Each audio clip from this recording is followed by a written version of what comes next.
Eh bien, merci beaucoup à toutes et à tous d'être présents sur radio-imo.fr. Je rappelle le point IMO. Un petit coucou à nos amis suisses, belges, canadiens qui vont avoir ce programme en différé. On en est ravis et comme vous le savez, chers auditeurs, nous sommes à partir du 18 avec notre producteur préféré au salon Expo Habitation à Montréal pour le lancement du canal au Québec. Toujours accompagné de notre fidèle Isabelle Dahan. Je suis toujours là. Et toujours. Et bien sûr, Olivier Lucas, le gardien du temps qui est de l'autre côté et qui veille scrupuleusement au déroulé de nos interviews. Merci beaucoup aussi parce que vous avez été très nombreux à nous suivre sur les réseaux sociaux. Alors, on enchaîne les personnes singulières aussi dans le métier. Des paysages qui s'installent maintenant, des personnes qui deviennent irréversibles avec des phénomènes. Un phénomène qu'on appelle les chasseurs d'appartements avec le patron d'une plateforme, d'un site internet qui s'appelle NetAcheteur et c'est Frédéric Bourrelli. Bonjour Frédéric. Bonjour. Alors vous êtes dirigeant fondateur de netacheteur.com.fr. Tout à fait, .com. Voilà, .com. Oui. Alors NetAcheteur, on voit à peu près ce que ça veut dire dans le domaine de l'immobilier. Vous allez nous expliquer quelle est votre singularité dans le paysage de l'immobilier en France. Très bien, donc nous sommes en France aujourd'hui le premier réseau immobilier de chasseurs donc immobiliers et que l'on qualifie de connectés. C'est-à-dire qu'au-delà de la profession de chasseur immobilier qui est à ce jour clairement identifiée sur le marché, eh bien, nous avons développé tout un ensemble de solutions digitales qui vont permettre à l'acquéreur immobilier de suivre l'état d'avancement de son projet en ligne au travers d'applications mobiles et en liaison directe avec son chasseur immobilier.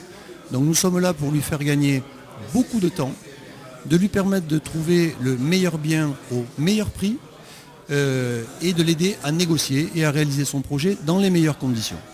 Isabelle ? Oui, j'avais une petite question parce que parfois quand on cherche un bien, on est un peu bercé d'illusions, notamment sur le prix du marché qu'on ne connaît pas forcément quand on est un particulier, sur la localisation aussi.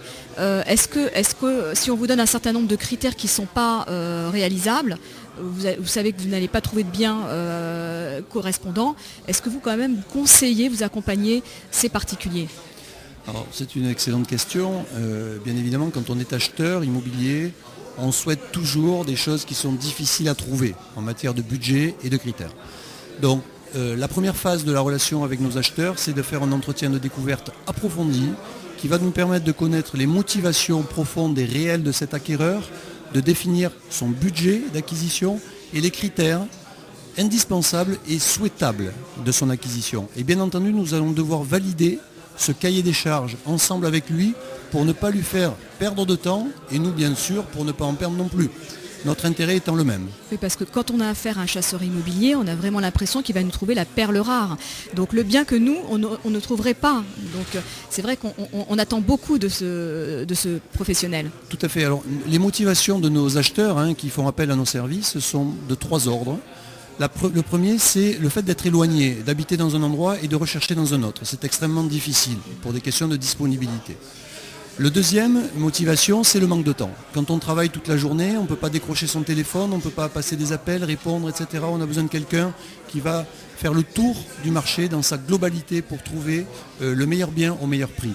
Et ensuite, on a besoin souvent de conseils, notamment les personnes isolées, qui vont avoir besoin d'être guidées dans leur projet d'acquisition, de les aider à faire des choix, trouver les bons partenaires pour le financement, pour des travaux, dans les relations avec les tiers, avec les agences, les notaires, etc. Et nous sommes là pour sécuriser et fiabiliser tout le parcours d'achat de l'acquéreur. Alors, on va mettre un petit peu les pieds dans le plat et on va expliquer un petit peu les différences. Alors, on comprend aujourd'hui assez bien, puisqu'il y a beaucoup de particuliers qui nous écoutent, ce qu'est un chasseur d'appartement. Je synthétise. J'ai pas le temps d'aller chercher. J'ai un boulot qui me prend toute la journée, j'ai des critères d'éloignement, de géographie, je confie cette recherche à un chasseur qui va le faire à ma place, c'est bien ça ? Exactement. Est-ce qu'il y a toujours une relation avec un agent immobilier in situ ? Ou alors c'est quelque chose qui se fait par exemple directement avec quelqu'un qui vend un appartement, ou les deux ?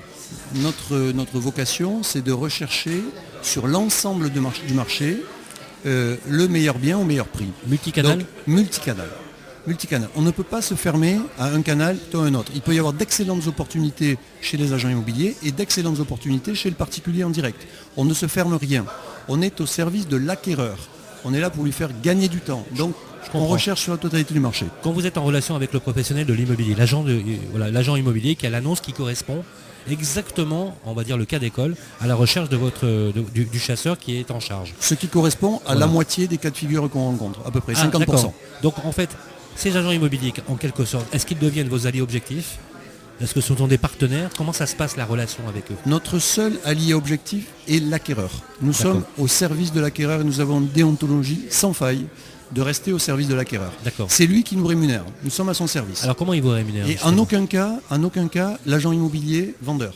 L'agent immobilier fait son travail qui est celui du D'accord. vendeur. Il réduit pas sa com. Alors nous négocions bien entendu. Une grosse valeur ajoutée de notre service, c'est effectivement de négocier les meilleures conditions pour notre acquéreur. Dans la négociation, il y a le prix du bien, il y a accessoirement la commission de l'agent immobilier.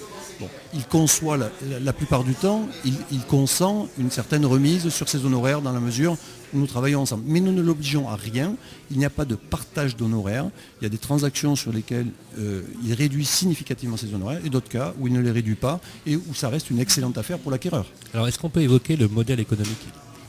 Ah bon Sylvain, j'avais juste une petite Oui, question oui. avant, plus sur le mode de fonctionnement. Oui, après si tu veux D'accord, bien, ok. j'aimerais qu'on D'accord. complète sur cette question. Quel est le prix d'une prestation? C'est forfaitaire, c'est au Voilà. pourcentage? Comment ça fonctionne? Voilà, alors évidemment c'est dégressif en fonction du montant de l'acquisition, de l'investissement.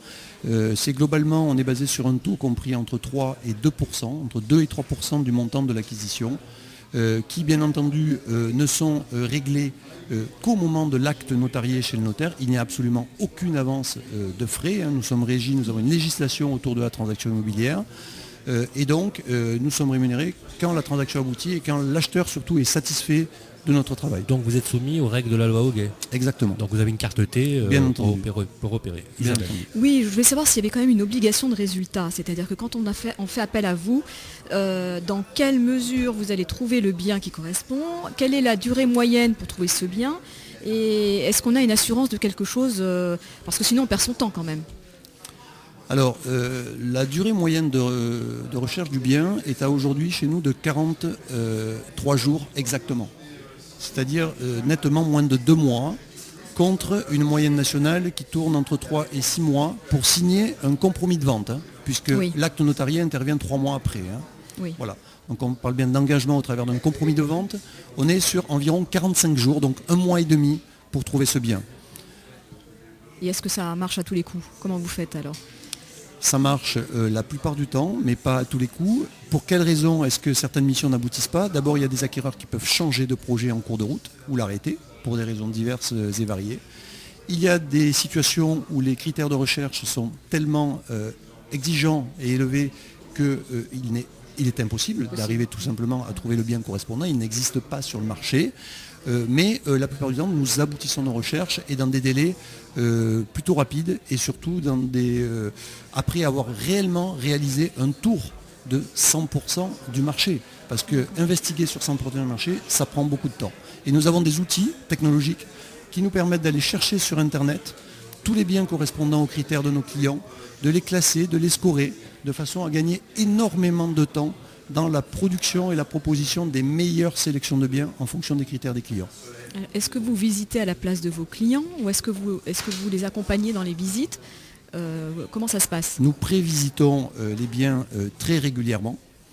Nous accompagnons toujours les clients pendant les visites et nous les accompagnons également au moment des signatures des compromis de vente et des actes notariés. Alors justement, je prends le cas des assureurs. Un courtier il est mandaté par son client, un agent général est mandaté par la compagnie. Ça ressemble un peu à ça. C'est-à-dire qu'en fait, vous travaillez pour le client et les agents immobiliers in situ ont déjà le produit en magasin, si j'ose dire l'exemple. Ça veut dire qu'en fait, ce sont des véritables agents immobiliers. À la différence près, c'est qu'ils recherchent un bien pour leurs clients. Vous êtes réglé sous le même statut. Aujourd'hui, vous faites partie du paysage parce qu'apparemment, quand je vois vos chiffres, je vous ai demandé vos chiffres hors antenne, vous avez plus de 1000 acquéreurs qui vous ont fait confiance et depuis 4 ans que vous existez, ou dans les 3 dernières années, vous doublez votre chiffre d'affaires chaque année. Oui. Donc ça veut dire quoi? Ça veut dire qu'aujourd'hui, vous faites définitivement partie du paysage de l'industrie immobilière. Oui, le chasseur immobilier... Ce métier est devenu Oui. véritablement un métier aujourd'hui. Oui, à part entière. je parle dans les grandes agglomérations en tout cas, parce que c'est là que les clients sont en manque de temps et ont besoin des services d'un chasseur immobilier. Effectivement, cette profession s'installe progressivement. Nous contribuons à la développer et nous l'accélérons surtout au travers des outils digitaux à distance qui font gagner énormément de temps au chasseur immobilier dans sa recherche et à l'acquéreur dans le suivi de son projet et dans la communication avec son chasseur. C'est ce qu'on appelle un service qui est phygital, qui a une composante physique de face à face, de relationnel et de lien fort entre deux personnes, un chasseur immobilier et un acquéreur. Et de l'autre côté, d'outils digitaux qui vont faciliter et simplifier le parcours d'achat et l'accès à l'information. Combien de chasseurs d'appartements maintenant dans votre réseau ? Aujourd'hui, nous avons 25 chasseurs immobiliers et nous avons pour projet de développer un réseau de plusieurs centaines de chasseurs immobiliers dans les années qui viendront. Mais écoutez, chers auditeurs, c'est sur ces paroles qu'on va se quitter. Pour trouver NetAcheteur, on fait netacheteur.com. Exactement, ou vous vous joignez au salon. Absolument. Et vous venez au salon, bien évidemment. Voilà. Alors, on va donner le numéro du salon. Vous êtes à quel... Le stand. Nous sommes au rez-de-chaussée, à droite en rentrant au fond. Ok. Donc, de toute façon, c'est pas très très grand ici. Vous trouverez facilement, on vous donnera les informations. Merci Frédéric Boelly. Merci à vous. Alors, on reste toujours connecté sur radio-imo.fr et on se retrouve dans quelques instants.